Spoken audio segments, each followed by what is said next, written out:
Aaron and his sons to be very careful with the sacred gifts that the Israelites set apart for me, so they do not bring some on my holy name. I am the Lord. Give them the following instructions.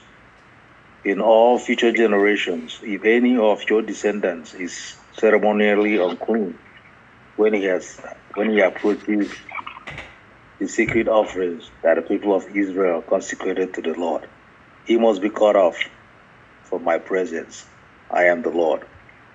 If any of Aaron's descendants has a skin disease or any kind of discharge that makes him ceremonially unclean, he may not eat from the sacred offerings until he has been pronounced clean. He also becomes unclean by touching a corpse, or by having an emission of semen, or by touching a small animal that is unclean, or by touching someone who is ceremonially unclean for any reason. The man who is defiled in any of these ways will remain unclean until evening. He may not eat from the sacred offerings until he has bathed himself in the water. When the sun goes down, he will ceremonially unclean again and may eat from the sacred offerings, for this is his food. He may not eat in an, in a, he may not eat an animal that has died a natural death or has been torn apart by wild animals, for this will defile him. I am the Lord. The priest must follow my instructions carefully, otherwise they will be punished for their sin and will die for violating my instructions. I am the Lord who makes them holy. No one outside a priest's family may eat the sacred offerings. Even guests and hired workers in a priest's home are not allowed to eat them. However, if the priest buys a slave for himself, the slave may eat from the sacred offerings, and if his slaves have children, they also may share his food. If a priest's daughter marries someone outside the priestly family, she may no longer eat the sacred offerings. But if she becomes a widow or is divorced and has no children to support her, and she returns to live in her father's home as in her youth, she may eat her father's food again. Otherwise, no one outside a priest's family may eat the sacred offerings. Any such person who eats the sacred offering without realizing it must pay the priest of the amount eaten plus an additional 20%. The priest must not let Israelites defile the sacred offerings brought to the Lord by allowing unauthorized people to eat them. This will bring guilt upon them and require them to pay compensation. I am the Lord who makes them holy. And the Lord said to Moses, give Aaron and his sons and all the Israelites these instructions, which apply both to native Israelites and the foreigners living among you. If you present a gift as a burnt offering to the Lord, whether it is to fulfill a vow or is a voluntary offering, you will be accepted only if your offering is a male animal with no defects.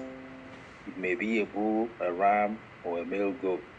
Do not present an animal with defects, because the Lord will not accept it on your behalf. If you present a peace offering to the Lord from the herd or the flock, whether it is to fulfill a vow or a voluntary offering, you must offer a perfect animal. It may have no defects of any kind. You must not offer an animal that is blind, crippled, or injured, or that has a wart, a skin sore, or scabs. Such animals must never be offered on the altars as special gifts to the Lord. If a bull or a lamb has a leg that is too long or too short, it may be offered as a voluntary offering, but it may not be offered to fulfill a vow. If an animal has damaged testicles or is castrated, you may not offer it to the Lord. You must never do this in your own land, and you must not accept such an animal for a foreign. Then offer it as a sacrifice to the Lord. Such animals will not be accepted on your behalf, for they are mutilated or defective. And the Lord said to Moses, when a calf or a lamb or a goat is born, it must be left with its mother for 7 days. From the 8th day on, it will be acceptable as a special gift to the Lord. But you must not slaughter a mother animal and her offering and her offspring on the same day, whether from the herd or the flock. When you bring a thanksgiving offering to the Lord, sacrifice it properly so you will be accepted. Eat the entire sacrificial animal on the day it is presented. Do not leave any of it until the next morning. I am the Lord. You must faithfully keep all my commands by putting them into practice. I am the Lord. Do not bring shame on my holy name. I will display my holiness among the people of Israel. I am the Lord who makes you holy. It was I who rescued you from the land of Egypt, that might be your God. I am the Lord. Chapter 23. Under the subheading, the appointed festival.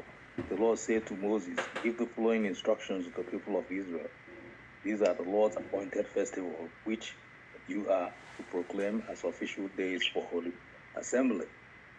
You have 6 days each week for your ordinary work, but the 7th day is a Sabbath day of complete rest, an official day for holy assembly.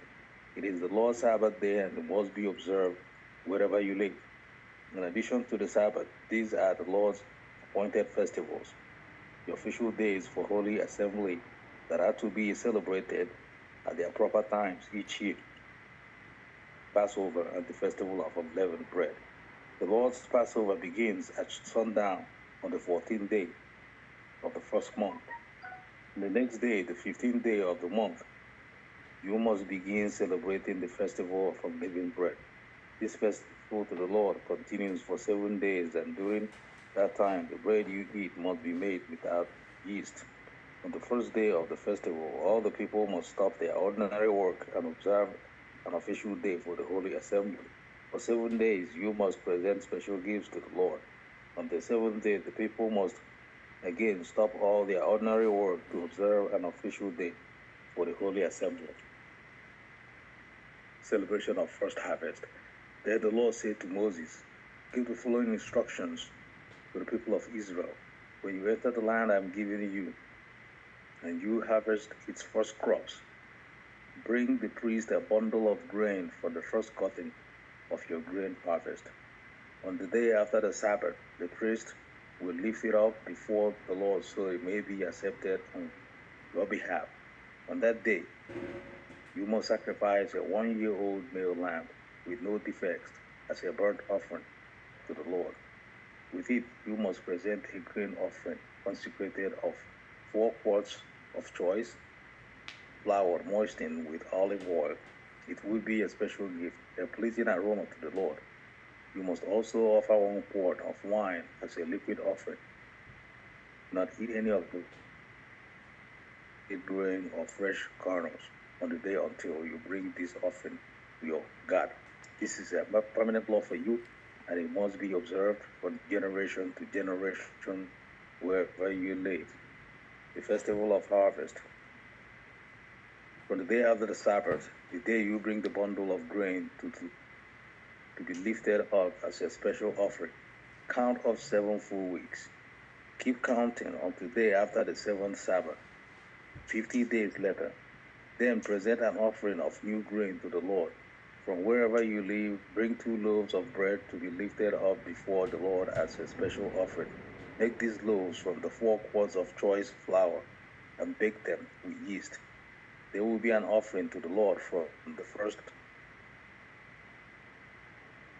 7 1-year-old male lambs with no defects, 1 young bull, and 2 rams as burnt offerings to the Lord. These burnt offerings together with the grain offerings and the liquid offerings will be special gift, a pleasing aroma to the Lord. Then you must offer 1 male goat as a sin offering and 2 1-year-old male lambs as a peace offering. The priest will lift up the 2 lambs as a special offering to the Lord, together with the loaves representing the first of your crops. These offerings, which are holy to the Lord, belong to the priest. That same day will be proclaimed an official day for holy assembly, a day of which you do no ordinary work. This is a permanent law for you, and it must be observed from generation to generation wherever you live. When you harvest the crops of your land, Do not harvest the grain along the edges of your field. Do not pick up what the harvesters drop. Leave it for the poor and the foreigners living among you.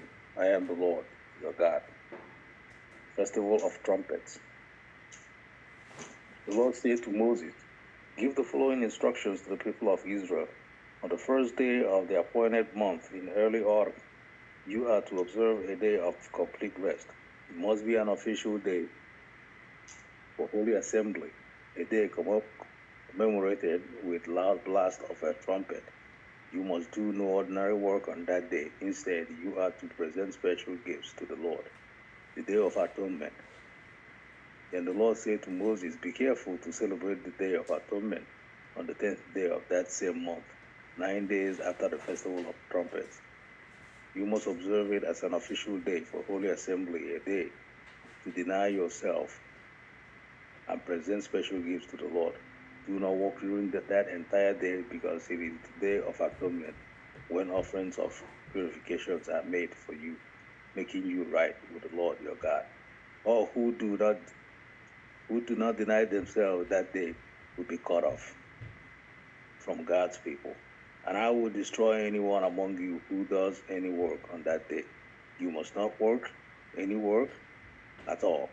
This is a permanent law for you, and it must be observed from generation to generation wherever you live. This will be a Sabbath day of complete rest for you, and on that day you must deny yourself. This day of rest will begin at sundown on the 9th day of the month, and will extend until sundown on the 10th day, the Festival of Shelters. And the Lord said to Moses, give the following instructions to the people of Israel. Begin celebrating the Festival of Shelters on the 15th day of the appointed month, 5 days after the Day of Atonement. This festival to the Lord will last for 7 days. On the first day of the festival, you must proclaim an official day for holy assembly, when you do not no ordinary work. For 7 days, you must present special gifts to the Lord. The 8th day is another day on which you present your special gifts to the Lord. This will be a solemn occasion, and no ordinary work may be done that day. These are the Lord's appointed festival. Celebrate them each year as official days for the holy assembly by presenting special gifts to the Lord: burnt offerings, grain offerings, sacrifices, and liquid offering, each on its proper day. These festivals must be observed in addition to the Lord's regular Shabbat day, and the offerings are in addition to your personal gifts, the offerings you give to fulfill your vows, and the voluntary offerings you present to the Lord. Remember that these 7-day festivals to the Lord, the Festival of Shelters, begin on the 15th day of the appointed month, after you have harvested all the produce of the land. The first day and the 8th day of the festival will be days of complete rest. That first day, gather branches from magnificent trees, palm fronds, boughs from leafy trees, and willows that grow by the stream. Then celebrate with joy before the Lord your God for 7 days. You must observe these festivals to the Lord for 7 days every year. This is a permanent law for you, and it must be observed in the appointed month from generation to generation. For 7 days you must live outside in little shelters. All native-born Israelites must live in the shelters. This will remind each new generation of Israelites that I made their ancestors live in the shelters when I rescued them from the land of Egypt, and the Lord your God. So Moses gave the Israelites these instructions regarding the annual festivals of the Lord. Chapter 24. Pure oil and holy bread. The Lord said to Moses. So, the Rabbi Charleston, you are Yes. You are supposed to stop at 23, right? Okay, I thought he said up to 26. Okay. No, when you stop at 23:44, then you go to Numbers 29, 12 to 16, before you now finish up with the Zechariah. Okay. So now I should be on Numbers? Numbers 29, 12, verse 12 to 16. Okay. All right. Okay. Numbers. Yes. Okay. Under the subheading Offerings for the Festival of Shelters. 5 days later, on the 15th day of the same month, you must call another holy assembly of all the people, and you may do no ordinary work on that day. It is the beginning of the Festival of Shelters, a 7-day festival to the Lord. On the first day of the festival, you must present a burnt offering as a special gift, a pleasing aroma to the Lord. It will consist of 13 young bulls, 2 rams, and 14 one-year-old male lambs, all with no defects. Each of these offerings must be accompanied by a grain offering of choice flour moistened with olive oil, 6 quarts for each of the 13 bulls, 4 quarts for each of the 2 rams, and 2 quarts for each of the 14 lambs. You must also sacrifice a male goat as a sin offering in addition to the regular burnt offerings with its accompanying grain offering and liquid offering. Is that it? Yeah, 20. You are in number 12 to 16, right? I just finished 16. I just completed. Go to Zechariah. Okay. 14. Zechariah chapter 14, verse 1 to 21. All right. Zechariah chapter 14. Under the subheading, the Lord will rule the earth. Watch for the day of the Lord is coming, when your possessions will be plundered right in front of you. I will gather all the nations to fight against Jerusalem. The city will be taken, the houses looted, and the women raped. Half the population will be taken into captivity, and the rest will be left among the ruins of the city. Then the Lord will go out, fight against those nations as he has fought in times past.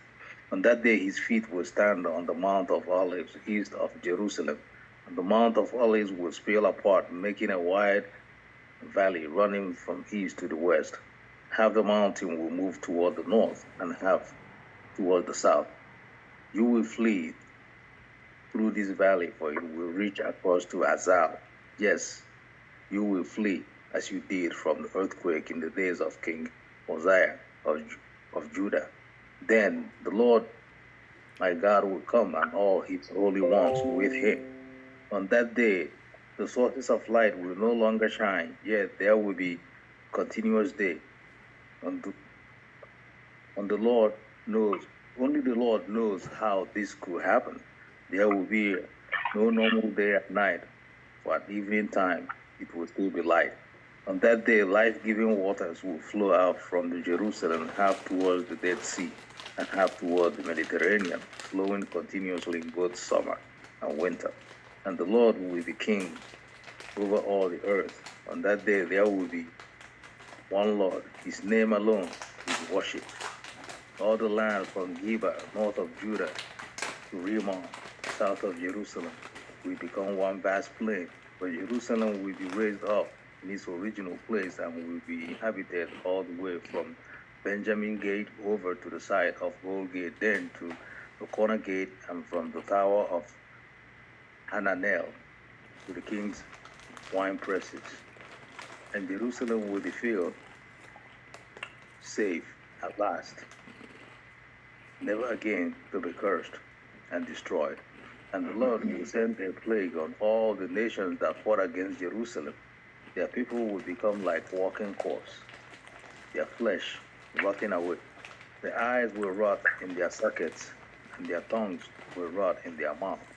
On that day, they will be terrified, stricken by the Lord with great panic. They will fight their neighbors hand to hand. Judah too will be fighting at Jerusalem. The wealth of all the neighboring nations will be captured, great quantities of gold and silver and fine clothing.